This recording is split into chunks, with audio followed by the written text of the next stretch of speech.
عليكم ورحمة الله وبركاته. الحمد لله الذي هدانا لهذا وما كنا لنهتدي لولا أن هدانا الله. أشهد أن لا إله إلا الله وأشهد أن محمدا عبده ورسوله. اللهم صل وسلم وبارك على سيدنا محمد وعلى آله وأصحابه أجمعين. Amma ba'd, hadratil mukarramin, para alim, jamaah sholat maghrib yang insyaallah semuanya mendapatkan ridho dari Allah Subhanahu wa taala. Marilah kita sama-sama selalu melanjutkan puja dan puji syukur kita kehadirat Allah Subhanahu wa taala atas limpahan nikmat taufik hidayah serta anaknya sehingga kita saat ini bisa berkumpul bersama untuk mentelaah kitab para ulama. Salah satunya yaitu kitab Nashaihul Ibad karangannya Syekh Nawawi Al-Bantani dari Syekh Ibnu Hajar Al-Asqalani. Semoga apa yang kita kaji ini menjadikan salah satu asbab kita mendapatkan hidayah dari Allah Subhanahu wa taala. Salat dan salam kita sanjungkan kepada Nabi besar Muhammad sallallahu alaihi wasallam. Semoga kita semua mendapatkan syafaatnya besok di yaumil qiyamah. Amin ya rabbal alamin. Seperti biasa kita mengirimkan Fatihah untuk guru-guru kita. Semoga lantaran Fatihah yang kita bacakan menjadikan wasilah ilmu kita manfaat dan barokah. Kemudian kita susul dengan membacakan sholawat burdah.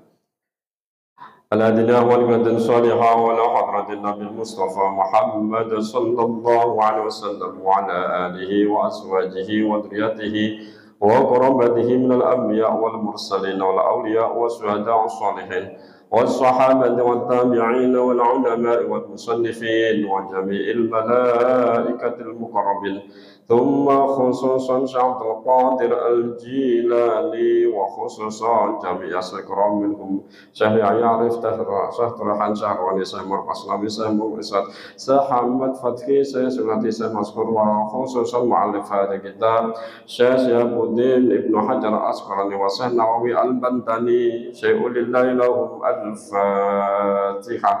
أعوذ بالله من الشيطان الرجيم. بسم الله الرحمن الرحيم.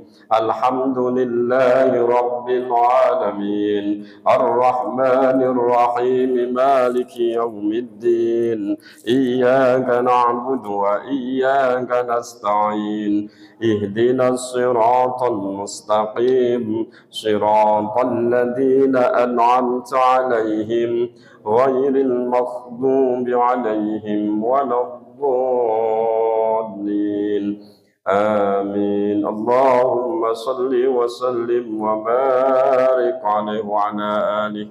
يا رب بالمصطفى بلغ مقاصدنا واغفر لنا ما مضى يا واسع الكرم يا رب.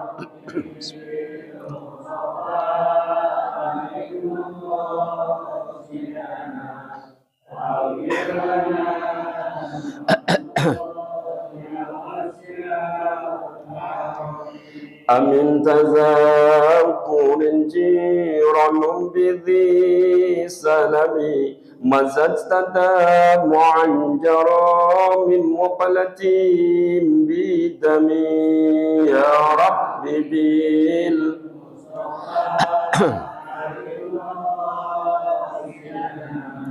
واغفر لنا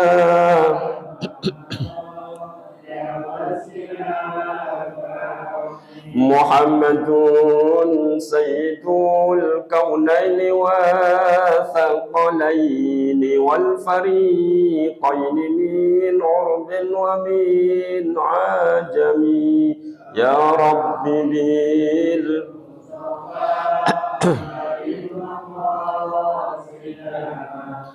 واغفر لنا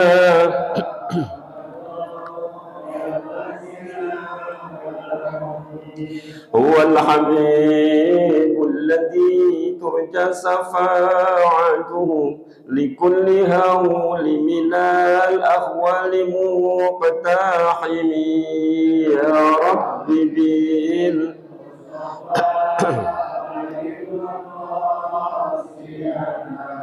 واغفر لنا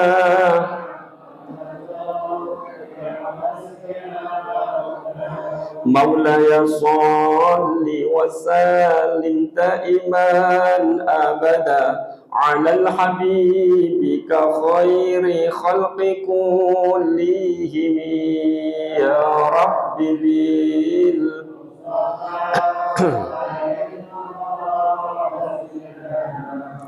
واغفر لنا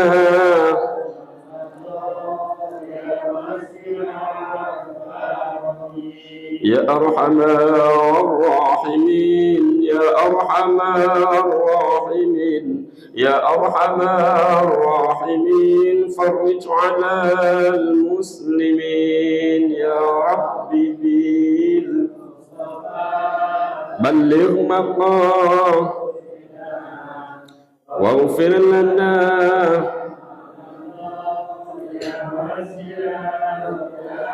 اللهم صل وسلم وبارك عليه وعلى آله. قال المصنف رحمه الله تعالى ونفعنا به وبعلومه في دارين آمين يا رب العالمين. Al-maqalatur rabi'atu qala Utsman radhiyallahu anhu. Ulang sedikit. Al-maqalatur rabi'atu, makalah yang keempat. Qala berkata siapa Utsmanu, Sayyidina Utsman radhiyallahu anhu. Adyaul asya'i ay asyaddul asya' halakan. Sesia-sianya sesuatu. Ay asyadul asya, yaitu sesuatu halakan yang banget rusaknya, yang kayak nggak berguna, sia-sia. Asrotun itu ada 10. Yang pertama dianggap sia-sia, alimun orang alim. Orang alim dianggap tak berguna, sia-sia dia. Yang bagaimana orang alimnya? La yus'alu anhu, yang ilmunya tidak pernah ditanyain orang. Mandek, ilmunya nganggur. Nah, punya ilmu tapi nganggur. Ilmu apa aja nih? Ngajar kagak, ditanya orang kagak, itu mandek aja, itu sia-sia ilmunya. Kasihan. Makanya kiai dulu itu ngajari Rabbana zidna ilman nafi'ah warzukna fahma. Cuman sekarang di sekolahan itu diilangin nafiahnya. Jadi Rabbana zidna ilman, Rabbi zidni ilman warzukni fahman, itu kurang itu Pak. Jadi biar minta ilmu doang, tapi tidak dikasih manfaat.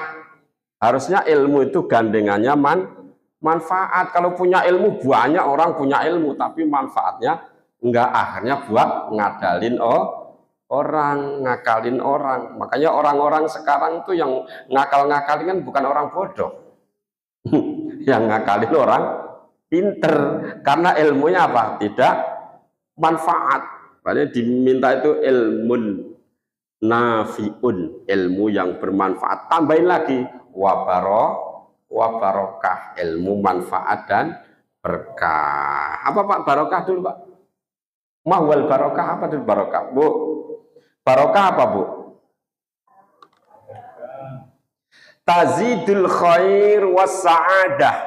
Barokah itu tambahnya kebaikan dan keberuntungan. Itu namanya berkah. Makanya kalau habis diundang tahlilan, selamatan, pulangnya bawa berkat. Kalau kita apa itu? Berkat itu dibawa karena tambahnya kebaikan dan keberuntungan. Tadinya datangnya kan tangannya ngelendang tuh, pas pulang ada yang dicang, itu namanya itu dari berkah itu Pak, barokah. Makanya di Jawa dinamain berkat. Ya. Satu. Yang dua, wa ilmun la yu'malu bihi. Kedua, punya ilmu tapi tidak pernah digunakan. Ini ilmu apa aja nih? Enggak cuman ilmu agama, ilmu apapun kalau nganggur itu kasihan, sia-sia ilmunya. Bener nggak? Wow, ahli dia komputer, ahli dia AC umpama nih, tapi nggak pernah dipakai, ya nganggur ilmunya, sayang. Caranya gimana kalau punya ilmu kayak gitu? Ya tularin sama orang, siapa yang mau belajar siapa nih? Itu jadi ilmu manfaat Pak. Orang pinter komputer, orang nggak bisa diajarin, akhirnya dia belajar dari situ, ngelamar kerja, dapat kerjaan, dapat rezeki. Si orang yang ngajarin tuh kecipratan terus pahalanya itu. Rezekinya buat anak istri, buat sedekah. Wah, itu namanya ilmu manfaat gitu. Jadi ilmu manfaat itu jangan cuma diambil kerucut doang, cuman ilmu agama, enggak. Semua ilmu yang bermanfaat untuk orang lain itu namanya ilmu barokah manfaat. Qala ba'dul udaba, telah berkata siapa sebagian ahli adab, ahli tata krama, ahli apa namanya Pak? Akhlak lah ya. Ahli ilmu adab. Al ilmu afdalu kholafin. Ilmu itu sebagus-bagusnya tinggalan.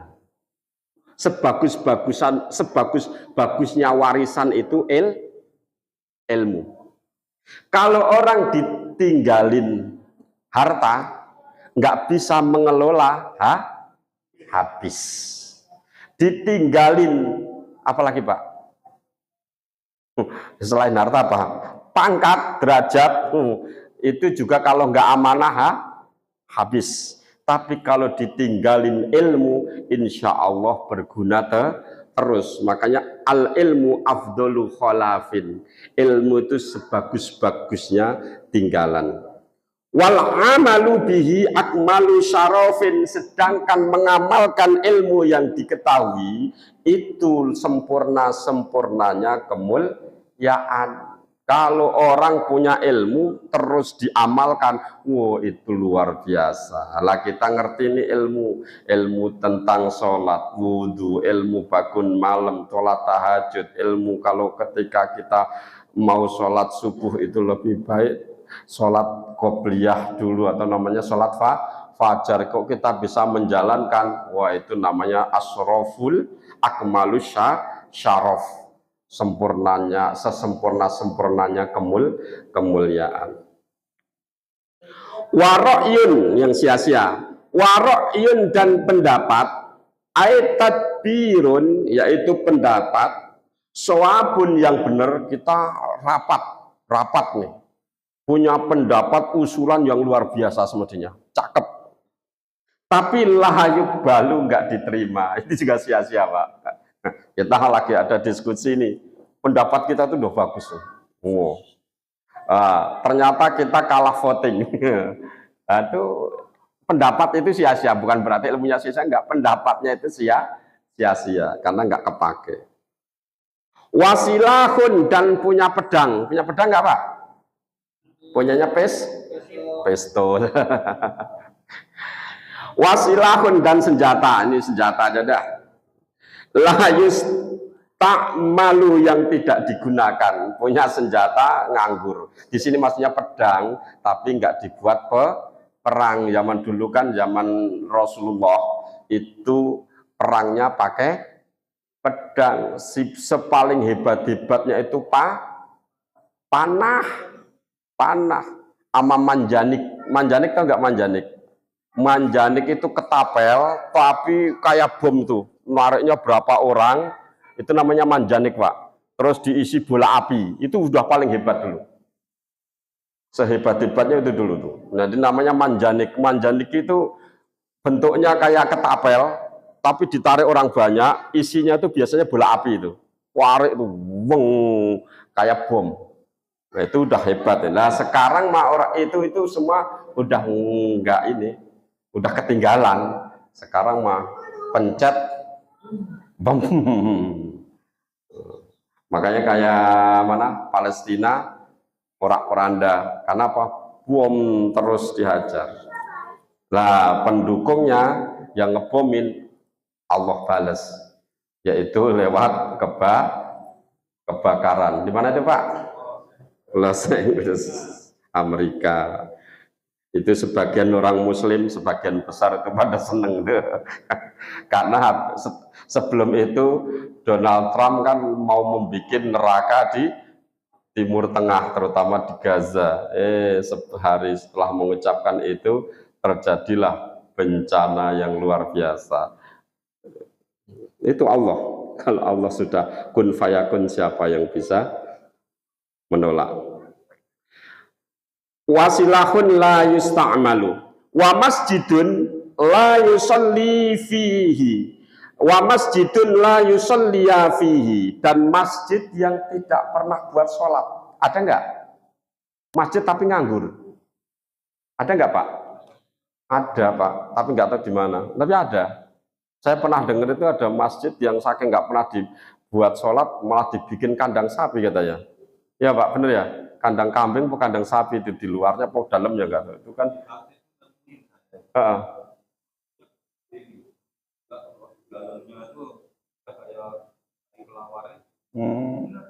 Innalillahi, ya, ada gitu. Sayang ya. Tuh, itu namanya sia-sia itu. Masjid yang harusnya tempat sujud, tempat beribadah nganggur, nggak dipakai. Apakah orang masyarakatnya sudah berpindah agama atau masih beragama tapi tidak ada yang mendakwai bahwa sholat itu wajib, atau ngerti sholat wajib sudah biasa ninggalin itu loh Pak. Karena gini, sepengalaman saya nih, sepengalaman saya pribadi, ninggalin sholat itu kalau sekali. Ini saya waktu masih umur 13-an dah. Itu ndredegnya luar biasa, Pak. Ndredeg itu. Hatinya tuh dos, kencang banget. Kita nggak sholat duhur. Waktu itu kalau nggak salah nggak sholat duhur itu. Dok. Besok ninggalin lagi, itu gertakan hatinya udah mulai kecil tuh. Kurang itu. Deg-deg tapi kurang. Terus ketiga kalinya tinggal kecil frekuensinya tuh. Tikut. Keempat, kelima, biasa, Pak. Jadi seakan-akan ninggalin sholat itu udah nggak ngerti dosa, tapi seakan-akan nggak dosa. Itu loh. Makanya kawan-kawan kita yang selalu mengingatkan dakwah ke rumah-rumah itu luar biasa. Ini mengajak orang untuk selalu ingat sholat. Tuh, luar biasa. Jangan sampai ini masjid tidak buat sholat. Wa mushafun, yang banyak nih, ibu-ibu dengerin. Wa mushafun la yukra'u fihi, dan Quran, Al-Quran, punya Quran di rumah buat pajangan doang. La yukra'u fihi, tidak pernah dibaca, pas dibuka, sekali buka debunya sesenti itu. Ada enggak? Itu dibuat pajangan di lemari, Quran mah bagus-bagusan, banyak-banyakan, tapi debu semua. Nggak pernah dibaca, itu namanya sia-sia. Kita dosa, Pak. Kita dosa, punya Al-Quran nggak pernah dibaca. Makanya sering saya terangkan, kalau Imam Syafi'i itu, adik-adik, Imam Syafi'i itu menerangkan bahwa haknya Al-Quran itu dibaca minimal 200 ayat per hari. 200 ayat. Banyak apa dikit itu? Kalau maju banyak, Pak. Di situ nggak diterangkan 200 ayat itu maju, Pak. Yang penting membaca Al-Quran 200 ayat per hari. Kalau Syekh Abdul Qadir Al-Jilani itu menjelaskan 300 ayat per hari. Caranya gimana? Kalau Syekh Abdul Qadir Al-Jilani dikasih solusi. Caranya kalau kepepet-pepetnya ngambil dari surat-surat pendek, yang maju tetap berapa ayat, tapi sisanya dari ayat-ayat pendek, jadi genap 300. Ya paling bagus maju terus 300. Cuman saya yakin ini, saya sendiri nggak mampu. Kita satu juz itu kalau ketemu surat Al-Baqarah, Pak, satu juznya surat Al-Baqarah, ya, itu 150-an itu satu juz. Nah, kita baca baru 2 lembar aja matanya udah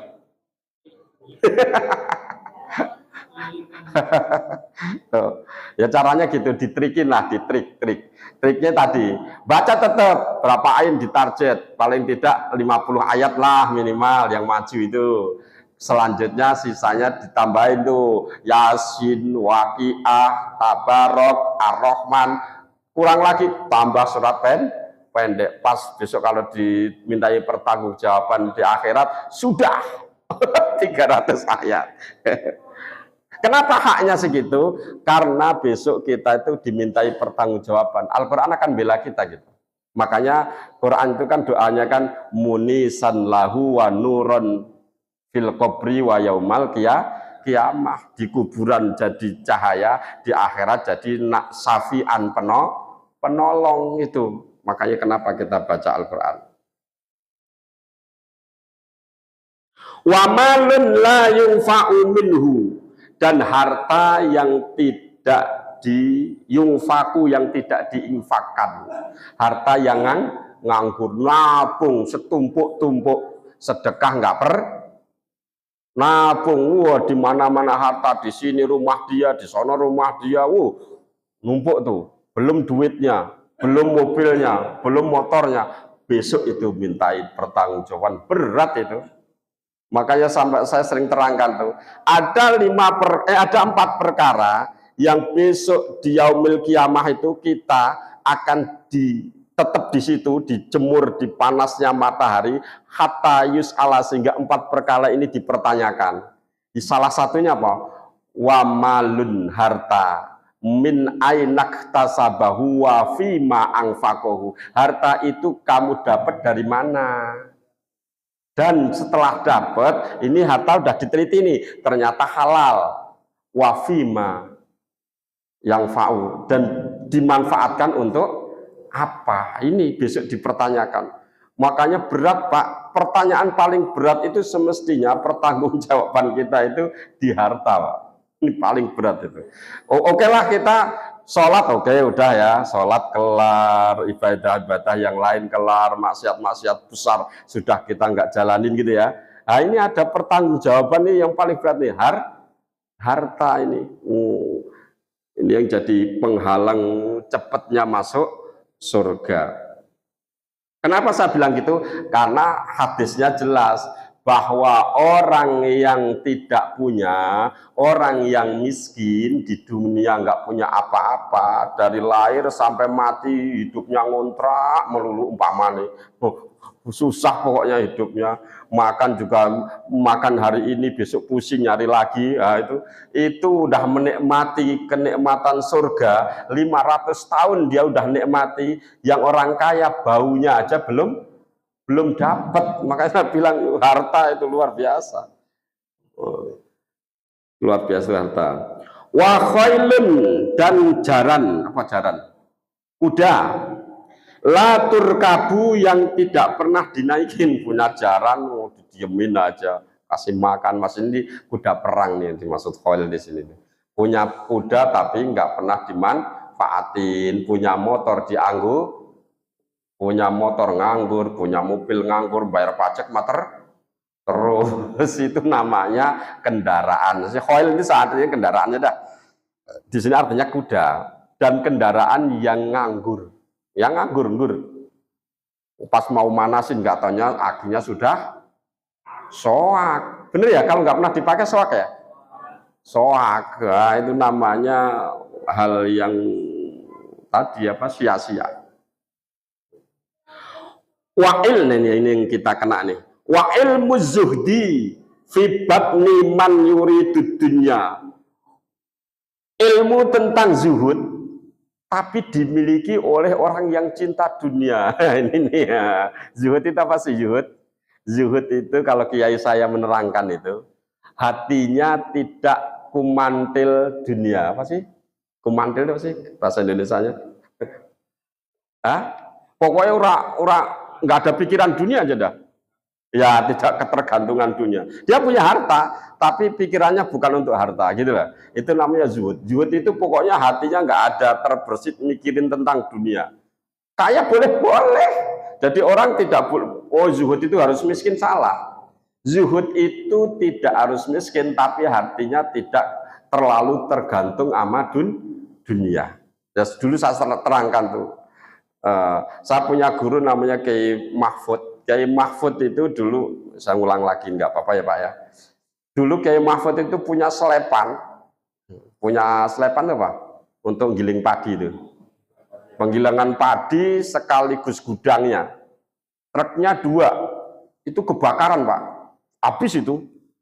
Wah, pembantu guru saya ini datang ke rumahnya Pak Mahfud. Yai, maaf, gudangnya kebakaran. Kalau kamu apa yang tanyain pertama Pak Wan? Kok bisa goblok banget sih jaga, macam gitu kan? Kalau Kiai Mahfud enggak, yang ditanyain pertama kali keluarganya.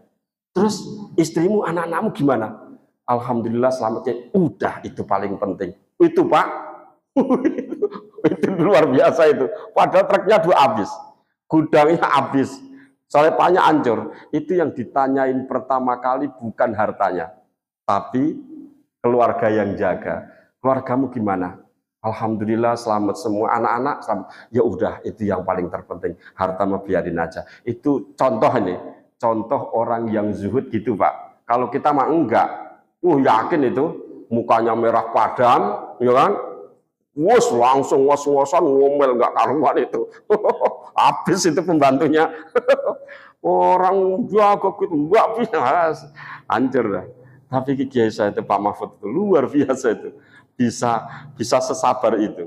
Aku nggak tahu itu keluar dari nurani paling dalam, apa memang tadi punya ilmu terus dikendalikan, kita nggak tahu. Tapi spontan, kalau biasanya spontan itu mudah di dalam Pak. Ya spontan, udah yang penting keluargamu gimana? Selamat, alhamdulillah. Itu luar biasa. Ada lagi kisah tentang orang zuhud. Ada seseorang, orang kaya yang punya budak. Budak ini satu saat membawa panggangan sate yang untuk, ini sate itu loh, besinya yang untuk nyate itu apa namanya? Ya panggangan kan? Panggangan sate itu kan dari besi, itu berat. Pas diangkat, anaknya bos itu lewat bawahnya Pak. Pas saat itu bikudrotillah jatuh itu panggangan itu, pas kena kepala langsung wassalam anaknya. Ini juga kalau kita nggak sabar Pak, mesti ngomel-ngomel nggak karuan. Ini si bos malah gini, alhamdulillah itu. Saat ini kamu kumerdekakan. Itu luar biasa itu. Saat ini juga kamu kumerdekakan. Artinya udah nggak jadi budak lagi. Padahal pembantunya budaknya itu udah ketakutan luar biasa. Yaitu apa namanya? Bisa mengontrol hawa nafsu. Itu wali-wali Allah tuh kayak gitu, luar biasa.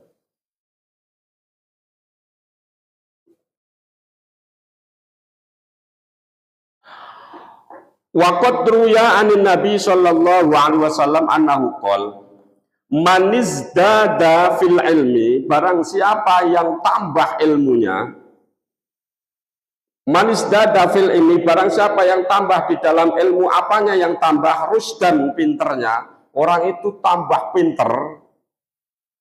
Falam yazdad fid dunya zuhdan, tapi orang itu di dunia masih gerangsang dunia, nggak ada zuhud. Ini kita kenapa? Lam yazdad minallahi illa bu'dan, maka tidak akan tambah orang itu dari Allah illa bu'dan, kecuali jauh. Pak, ini kita kadang kalau membaca hadis ini sedih. Kita tetap masih cinta dunia. Padahal barang siapa yang tambah pinter ilmu, tapi masih gerangsang aja di dunia, pengen ini, pengen itu, irian, wah macam-macam, maka orang itu di hadapan Allah tidak tambah apa-apa kecuali jauh. Makanya kita kendaliin ngaji itu tujuannya apa? Untuk ngendaliin tuh Pak, ngingetin. Ya Allah, ya cinta-cinta, tapi kita bisa kontrol cinta ya udah, tapi jangan ngongso banget gitu loh. Dah kita usaha. Kan ada kadang, mohon maaf nih, bukan nyindir siapa-siapa, pagi kerja kantor ya, pulangnya mendekati maghrib, habis itu narik gojek pulang jam 1 malam. Ada nggak gitu? Ada. Pagi ini orang belum bangun, anaknya belum bangun, Dia udah berangkat lagi, nyikat lagi. Itu kan mohon maaf, di samping rekoso uripe ya, hidupnya payah. Ya tadi kayak banget ngerangsang dunia. Biasanya orang kayak gini ini malah cepet apa Pak?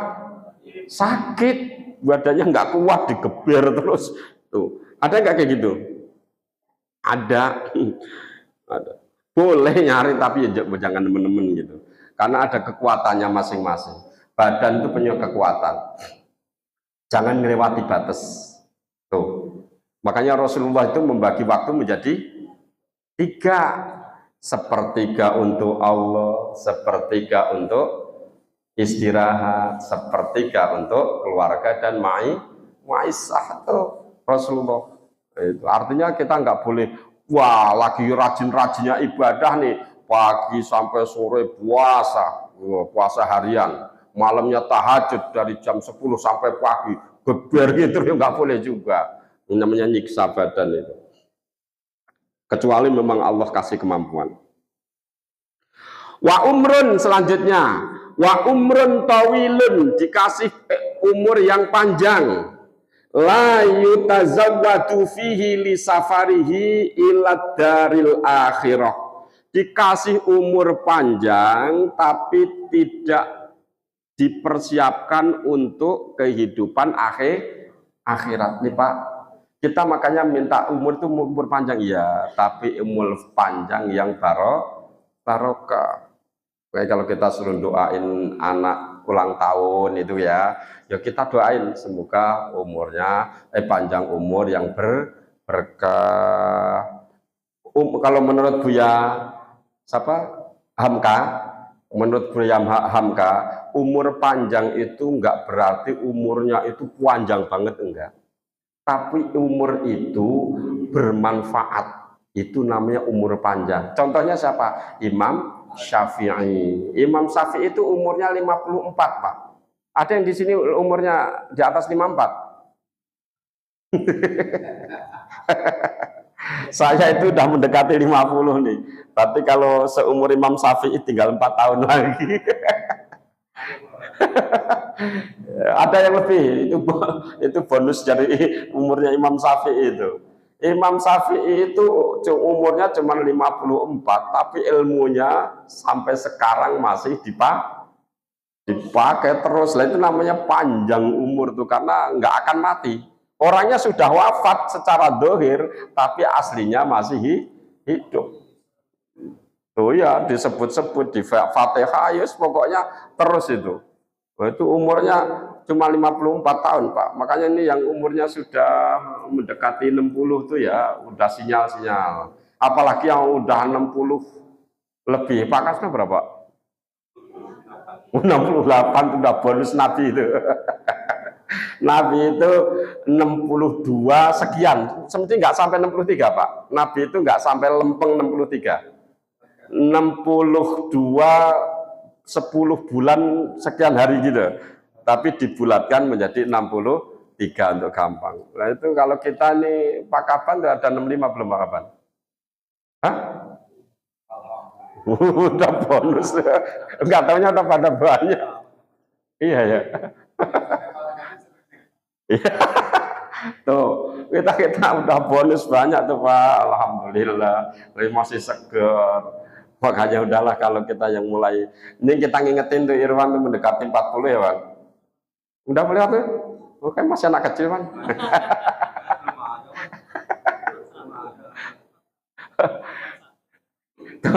Guru saya tuh ngajarin gini. Salah satu guru saya tuh ngajarin gini. Kalau sudah umur 40 tahun, carilah guru torekoh. Nah cuman di sini tuh belum dapat Pak saya. Serius. Torekoh Nasabandiyah atau Sadiliyah, itu saran guru saya. Carilah guru torekoh yang benar, itu rujukan kiai saya itu 2, Nasabandiyah atau Sadiliyah. Nah saya belum dapat itu. Kenapa di torekoh? Karena disitulah kita akan diajarin menata hati, mengingat Allah. Makanya bapak saya itu dulu torekoh itu setiap napas itu pasti kalimatnya yang keluar tuh Allah, Allah, Allah, Allah, Allah, Allah. Itu latih itu. Jadi pas apapun lah Allah, Allah. Kecuali masuk kamar mandi. Itu saya belum dapatkan, belum dapat guru. Saya kepengen, saya jujur, saya kepengen. Ada ya, apa tarekoh apa?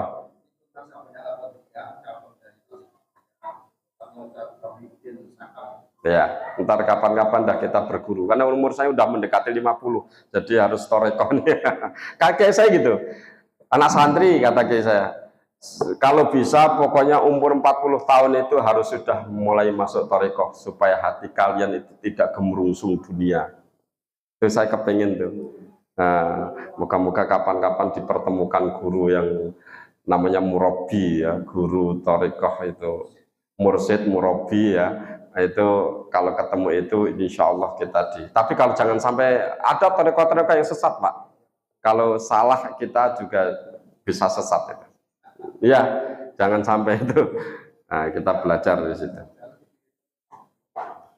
Jadi tarekoh itu kan kadang orang yang sudah masuk beneran Allah kasih karomah tuh, namanya maunah kalau kiai ya. Nah, itu kadang orang-orang yang gitu kesasarnya di situ, katanya sihir. Tuh, ya. Ini dah bab tadi berapa nih? Makalah yang keempat kelar, selesai. Mungkin ada yang perlu dibahas. Udah Isa ya? Lama. Ada yang ditanyakan nggak? Kalau nggak kita lanjutkan. Ya. Dalam tadi masalah Al-Quran, yang paling utama sebetulnya baca dari Al-Baqarah sampai Anas, ya. Kan tadi yang bisa lompat-lompat karena mengejar target. Ya. Terima kasih. Semestinya aslinya itu ya maju, Pak. Maju itu ya dari Al-Baqarah terus sampai Anas, itu yang paling afdol. Karena ada yang mentargetkan itu dihitung, jadi 1 bulan itu khatam. 1 hari 1 juz. Nah, itu saya pernah ijazah namanya Dalail Quran. Dalail Quran itu kalau dulu Mbah Yasin di Bareng itu bahasa apa ya? Itu apa namanya? Dikasih ijazah, ada habis baca itu ada wiridanya, ada doanya, puasa setiap hari puasa dan wajib membaca Al-Quran 1 juz. Tuh, ternyata setelah saya pelajarin benar sesuai dengan tadi haknya Quran 200 ayat. Kenapa dibikin 200 ayat? Rata-rata dibikin rata-rata 1 juz itu 200 ayat gitu loh. Nah, tapi kalau kita kan target nggak kena nih kalau maju terus. Kemungkinan nih, makanya ditambahin surat-surat yang biasa kita baca. Moga-moga itu bisa jadi wasilah kita besok diselamatkan Al-Quran. Ya, karena itu juga ada pendapat dari Syekh Abdul Qadir Al-Jilani. Ada pendapat gitu. Yang lain cukup? Kalau nggak ada saya baca selanjutnya. Wal maqalatul khamisatu, dan makalah yang kelima. Qala Aliun radhiyallahu an, setelah berkata siapa Sayyidina Ali karramallahu wajhah. Sayyidina Ali itu nikah yang pertama itu ama Sayyidatina Fatimah, yang turun sampai sekarang namanya Dzurriyyah Rasul, yang sekarang jadi rame lagi nih polemik nasab, itu loh. Tuh, urut-urutannya dari situ. Sayyidina Ali nikah sama Siti Fatimah punya 2 putra. Ini cuma 2 doang kalau dari Siti Fatimah. Sayyidina Hasan dan Sayyidina Husain. Nah, Sayyidina Husain itu baru itu turunannya tuh banyak itu. Lah Sayyidina Ali sendiri setelah wafatnya Sayyidatina Sayyidatina Fatimah itu nikah lagi, Pak. Jadi ada putranya yang jalurnya bukan dari Sayyidina Fatimah. Jadi yang dimaksud Sayyid Dzurriyyah Rasul yang dari mana? Yang Sayyidina Ali dengan Sayyidatina Fatimah. Jangan sampai salah, turunan Ali. Ya, Sayyidina Ali dari mana dulu? Kalau yang dari Sayyidatina Fatimah itu yang namanya Dzurriyyah Rasul, yang panggilannya mohon maaf dulu itu panggilannya Sayyid Syarifah, Sayyid Sayyidah Syarifah. Kalau dulu di pesantren manggilnya Y itu dari lafal Sayyid. Terus karena memudahkan lisan itu panggilannya Y. Y. Nah, bedanya nih menyeritain beda doang. Sayyid zaman dulu asli Sayyid nih ya, yang Dzurriyyah Rasul asli itu kalau ketahuan dia Dzurriyyah Rasul malu luar biasa, bener. Sampai saya punya guru namanya Abdullah Anik Nafisah, itu Sayyid dia. Itu kalau dipanggil Sayyid marah dia. Padahal dia jangan, aku malu sama mbah saya, sama datuk saya, tapi dia panggilnya mbah dia kan di Jawa kan, saya malu mbah saya, kalau akhlak saya buruk kayak apa muka saya, jangan panggil saya, udahlah panggil umum nyarang sini aja, Kiai, Pak gitu aja.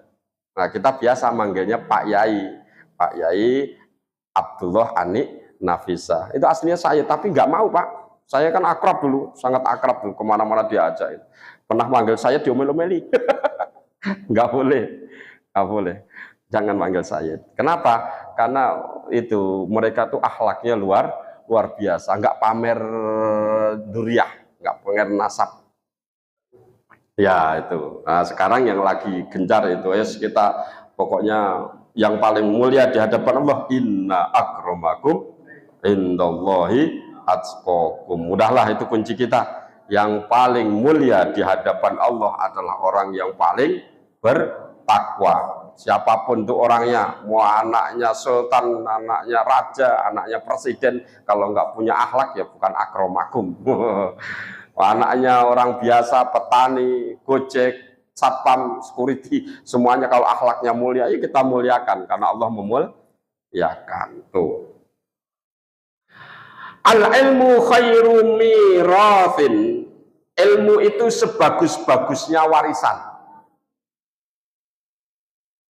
Ilmu itu sebagus-bagusnya warisan. Tak baca cepet nih.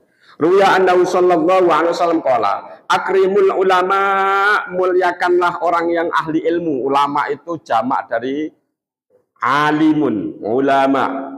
Muliakanlah orang-orang yang punya ilmu, orang alim, ulama. Fa innahum, sesungguhnya mereka ulama itu warasatul anbiya, pewaris para nabi. Jadi kalau memuliakan ulama, jadi jangan terlalu ini juga alergi juga, mencium tangan kiai, mencium tangan ustadz itu bukan kufur. Kadang kan ada yang kebablasan tuh, yang boleh di ini cuma tunduk sama Allah, bukan tunduk, itu memuliakan, bentuk pemuliakan, cium tangan, itu memuliakan. Dalilnya ada. Faman akramahum, barang siapa yang memuliakan mereka, kata baginda Rasul, faqad akramallahu, maka Allah sungguh-sungguh memuliakannya, wa rasulahu, dan utusan Allah dan utusannya itu memuliakan juga orang yang memuliakan ulama. Tuh, makanya jangan terlalu juga kita alergi banget, itu enggak. Kadang sekarang kan jadi framing itu. Jadi kebablasan juga framingnya.